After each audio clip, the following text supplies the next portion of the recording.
Padahal aku tuh masih punya pacar itu. Sebenarnya mah pressure lah, pacar aku ngamuk-ngamuk lah di Bandung. Aku syok, ya Allah, tua banget. Kayak beda 10 tahun. Tolong dong cariin nama anak kembar.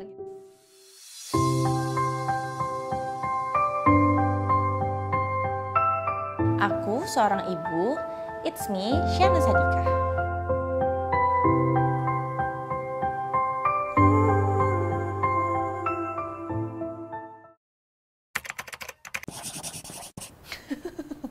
Aku selalu bingung lah kalau ditanya cita-cita.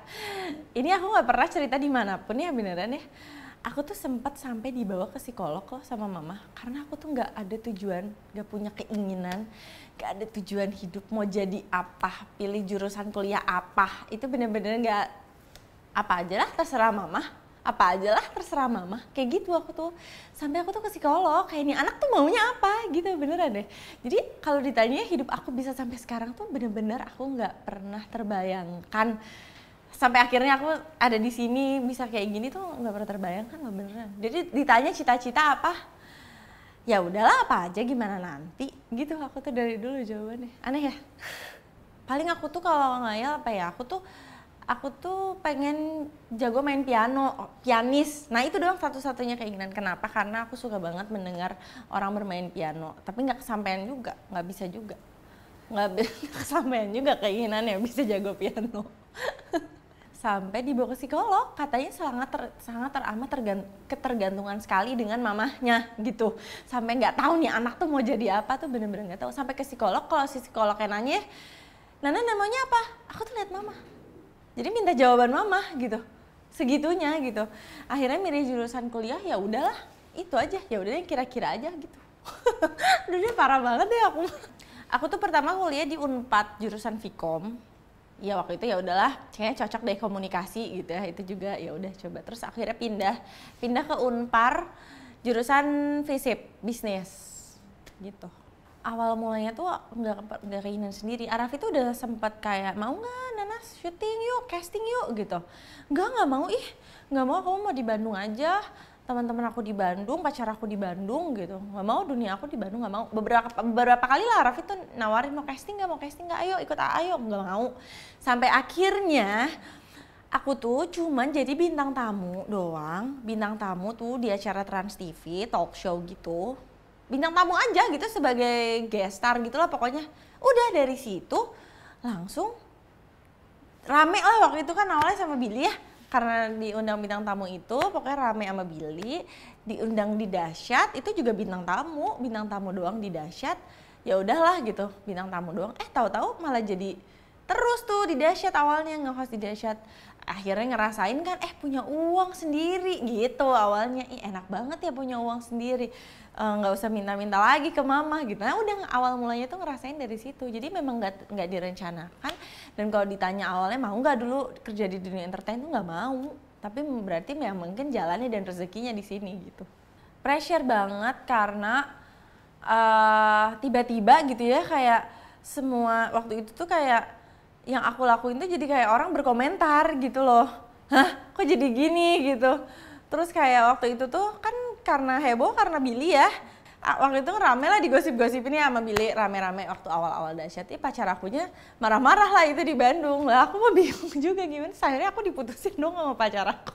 Karena dia nggak suka aku di dunia entertain gitu. Dia milih kayak udah lu pilih lu mau ke Jakarta apa sama gue. Lah dibilang maksudnya kan aku masih muda juga ya kayak ya. Terus ngerasain punya uang sendiri, oh ya udah ada gitu. Udah akhirnya aku itu udah diputusin lah sama pacar aku.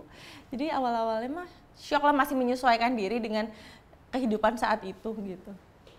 Iya mungkin waktu itu kan karena kalau udah kerja di dunia entertain adalah resikonya ya kita jadi apapun dipandang publik lah, harus memberi contoh juga lah yang baik. Pokoknya semua pun yang kita lakukan itu kan pasti dilihat orang ya. Jadi mulai harus, aku sih jaga privacy lah, maksudnya juga nggak mau privacy aku terlalu jadi konsumsi publik juga gitu. Terus bener-bener yang aku lakuin tuh dipikir lagi 2 kali gitu kan. Kalau misalnya waktu itu aku belum se-eksis itu mah masih bebas aja lah, aku mau apa juga orang nggak akan komen aneh-aneh atau komen apa. Tapi kan ini aku udah terjun di dunia entertain dan membawa nama kakakku juga kan. Maksudnya kalau akunya nggak bisa jaga gitu ya aku bisa ngerugiin banyak orang gitu.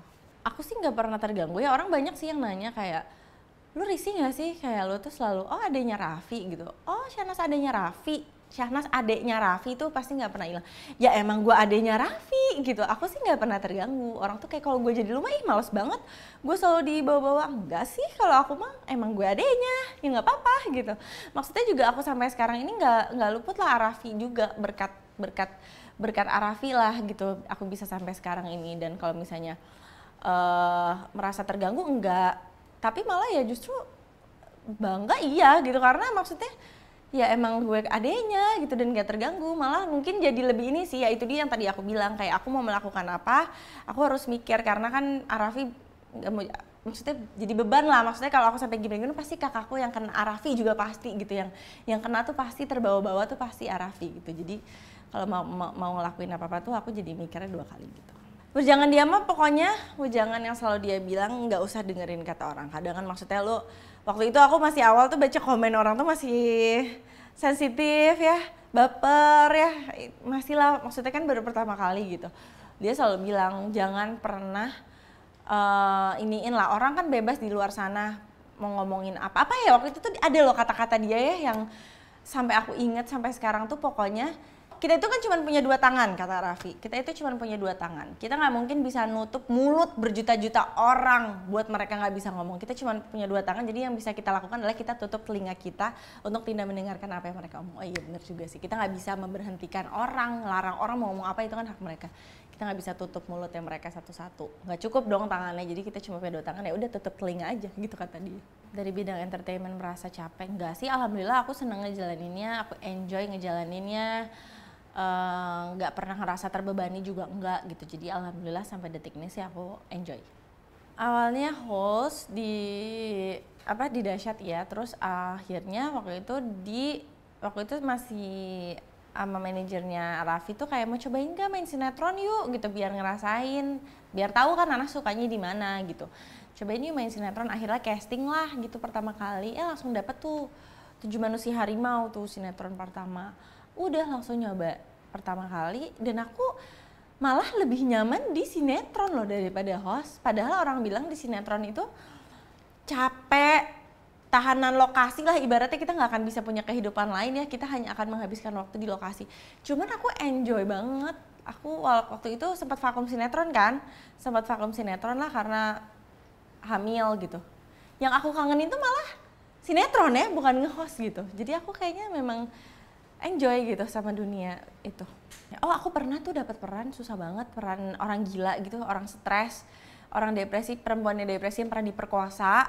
Jadi stres gitu, ngomong nggak bisa, pokoknya nggak bisa ngomong.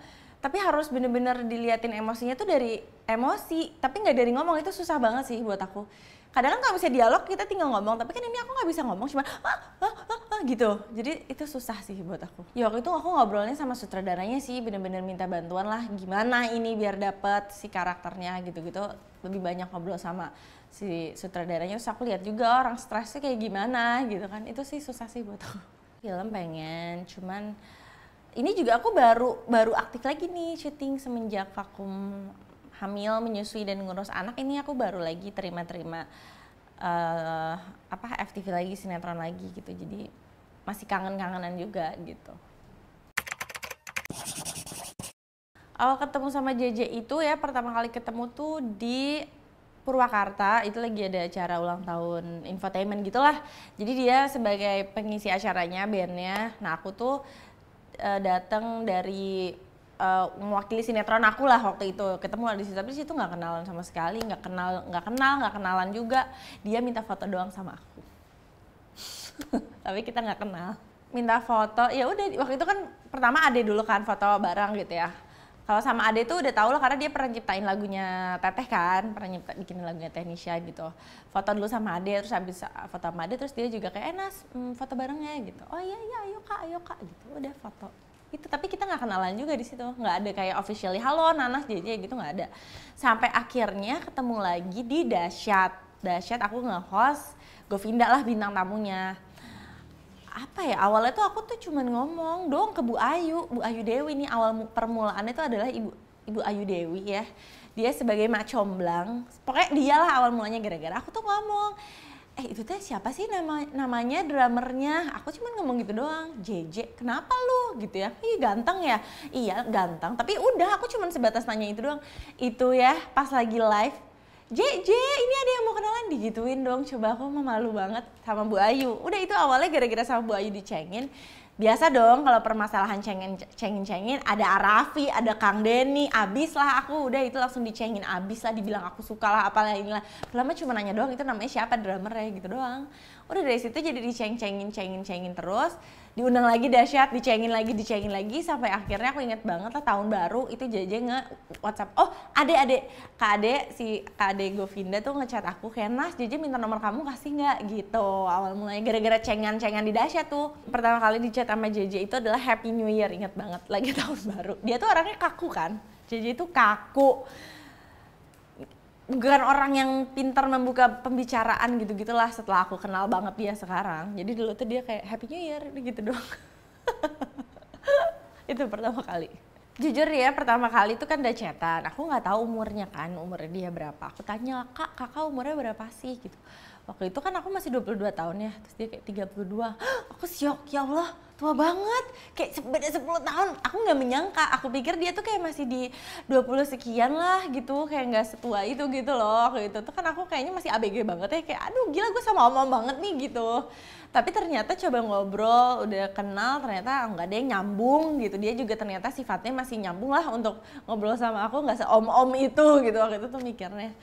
Ya udah, ternyata jauh banget, bedanya 10 tahun.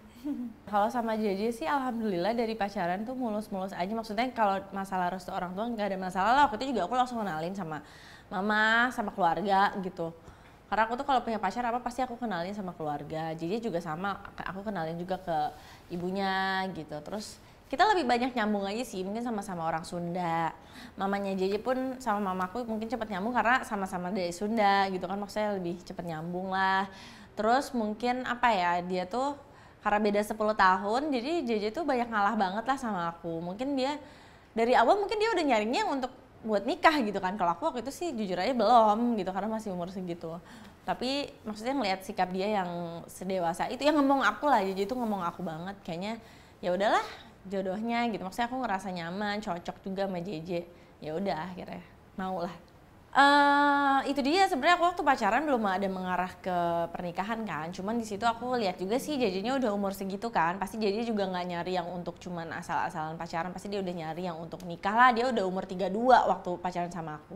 Pacaran juga lumayan lama, 2 tahun. Berarti JJ udah 34 gitu kan, kayak ya mau apa lagi. Aku juga waktu itu 24 lah. Memang aku dari dulu tuh patokan nikah itu nggak mau di atas 25, pengennya tuh kayak minimal 25 gitu, maksimal 25, tapi waktu itu 24, ya udahlah gitu. Terus udah ngerasa cocok juga, keluarga juga udah dekat, mama juga udah sayang banget juga lah sama JJ gitu. Terus ya udah akhirnya aku ya udahlah nikah sih, udah dia juga udah umur segitu ya, kasihan kan. Akhirnya ya udah, terus dilamar lah. Waktu itu kita lagi liburan, aku JJ mama, kita tuh dulu sering banget liburan bertiga lah, pokoknya selalu bertiga liburan tuh. Lagi ke Itali lagi di Como. Akhirnya JJ ngelamar aku di situ lah, ngasih cincin aku di Como gitu, di depan Lake Como-nya. Cie, romantis, padahal bukan romantis dia, padahal emang gak romantis orangnya. Dan kita bukan tipe pasangannya romantis, jadi kayak dia kayak gitu tuh aku ketawa-ketawa kayak ya ampun gitu. Kayak gitulah. Dia tuh ngomong aku banget sih, kadang kan aku marah-marah nggak penting kayak gitu-gitu tuh dia udah nggak terlalu dia ambil pusing, nggak terlalu dia gubris lah, karena dia udah menyikapinya dengan dewasa banget. Terus juga dia penyayang banget, maksudnya aku lihat dia ke Zenzuni juga ikut terjun lah, maksudnya waktu aku repot-repotnya begadang lah apalah, dia bener-bener nggak pernah ninggalin aku gitu, bener-bener ke Zenzuni pun dia segitunya banget gitulah, pokoknya penyayang banget. Jadi tuh penyayang banget orangnya. Ya udah, gimana sih feeling? Aku tuh juga bingung kalau ditanya, "Lu kenapa sih bisa cinta?" Nggak tahu gitu. Ya udah, feeling aja, feeling. Terus yang aku rasain kayak gitu, aku yakin, yang penting aku yakin sama dia, insya Allah gitu. Terus mama juga, maksudnya feeling orang tua juga ya, disetujuin juga. Ya udah akhirnya, ya udahlah dia nih gitu. Nama anak aku tuh Zain Sadavir Ezhilan Ismail.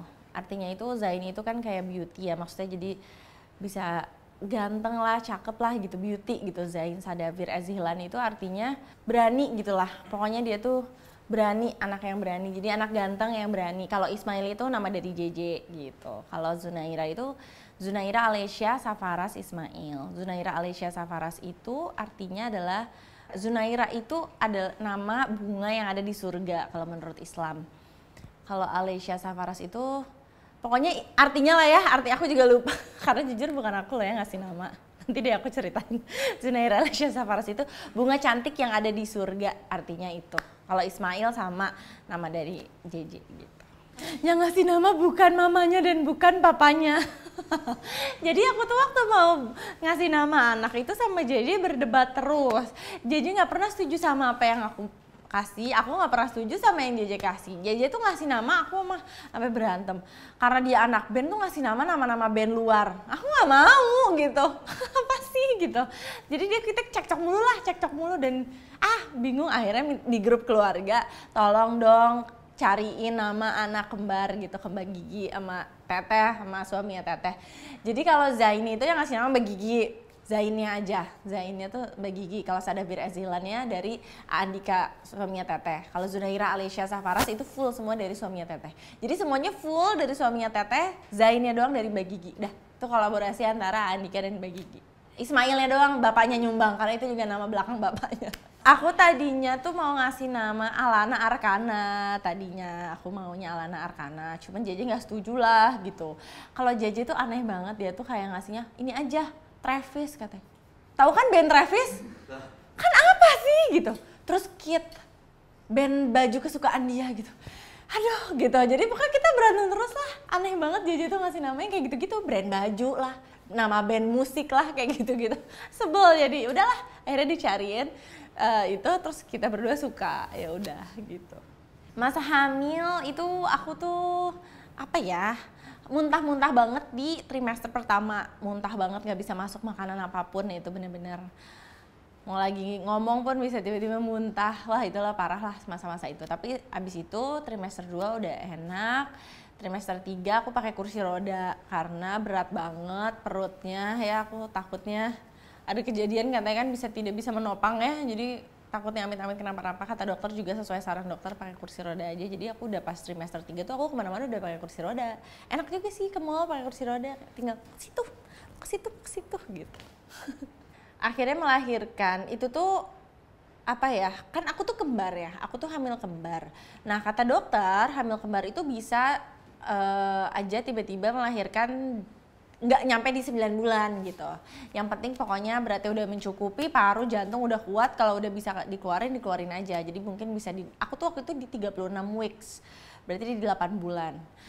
Pas aku udah menuju 36 weeks, JJ tuh harus pergi ke London rekaman ya, 2 minggu. Itu aku nangis gimana kalau ini brojol bapaknya nggak ada, udah pokoknya stres banget, udah nangis. Terus alhamdulillah ternyata pas waktunya lahiran JJ-nya udah pulang gitu. Jadi memang banyak ketakutannya lah karena kembar ya, karena mungkin kembar lebih banyak resiko yang harus ini gitu, kayak harus ngejar berat badan anaknya juga, padahal aku udah naiknya udah 23 kilo, aku segede apa coba bayangin, tapi anaknya segitu-segitu aja beratnya, sampai udah disuruh dokter minum ini minum itu segala macam lah, pokoknya perjuangan lah maksudnya hamil kembar ini gitu. Tapi luar biasa sih, nggak terlupakan dan nggak bikin kapok untuk hamil lagi.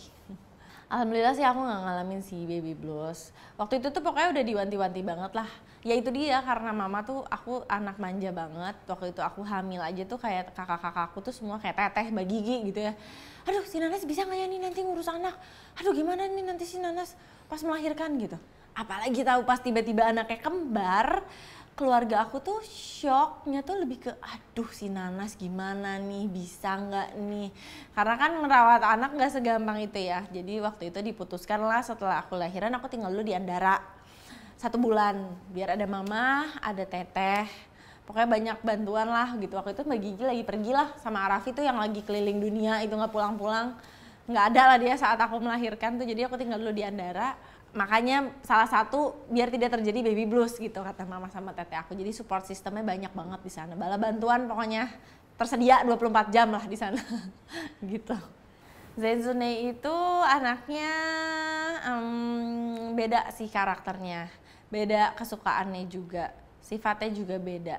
Kalau Zain itu lebih cuek, dia lebih cuek dan dia deket banget sama papanya tuh, lebih mengidolakan banget papanya. Kalau Zunaira lebih deket banget sama aku, tapi sama aku maksudnya dua-duanya sama-sama dekat, cuman ada lebih kayak nyarinya ke siapa gitu. Terus kalau Zain tuh lebih cuek lah anaknya, lebih anak laki kali ya, kayak manjat-manjat gitu, nggak ada takutnya, jungkir balik dimanapun nggak ada takutnya. Kalau Zunaira itu lebih sensitif, dia tuh princess banget lah gitu. Zunaira itu cewek banget gitu. Banyak lah gitu selain jadi ibu, apa ya, kayak sekarang tuh apa-apa mikirnya anak pasti. Kalau dulu mah mau kerja apa, mau apa juga udahlah, maksudnya mah ambil aja. Kalau sekarang kan lebih mikirin anak, mau ngelakuin apapun yang dipikirin anak, mau apa juga anak, mau pergi, aku mau pergi sama Jeje aja gitu, pergi, aduh ninggalin anak galau gitu-gitu. Sekarang mah udah serba anak lah pokoknya. Teteh udah 3 ya anaknya, maksudnya dia tuh udah punya anak dari umur 20 tahun, jadi udah sangat teramat ini banget lah, udah hatam lah ibaratnya dia mah megang anak gitu. Jadi makanya waktu itu, sampai sekarang sih nggak dari waktu itu, aku mah apa-apa teteh. Sampai kayak Zenzune juga anaknya teteh gitu, maksudnya teteh juga udah kayak anaknya teteh. Mbak Gigi juga lah sama, maksudnya suka sharing, gimana dong ini. Tapi yang lebih banget, mungkin karena teteh kan kakak kandung aku ya, lebih deket gitu ya, maksudnya yang lebih kayak bisa ngasuh Zenzune banget gitu mah lebih teteh aku sih. Kayak Zenzune sakit tuh pasti aku yang telepon teteh, gimana nih sakit, obatnya apa, ini apa tuh teteh, karena dia lebih hatam, anaknya udah 3 kan, udah gede-gede lah sekarang gitu maksudnya anaknya, jadi dia udah lebih santai dia tuh kalau misalnya ngurus anak, nggak dibawa ribet. Arti anak buat aku, segalanya banget lah buat aku, segalanya banget. Pokoknya kayak baru merasakan ada rasa sayang, rasa cinta tuh gini itu setelah punya anak gitu. Semuanya tuh sekarang serba anak, yang aku pikirin anak. Ibaratnya mah nggak mikirin diri sendiri lah, yang penting anak gitu. Jadi sebegitu berartinya lah Zenzune buat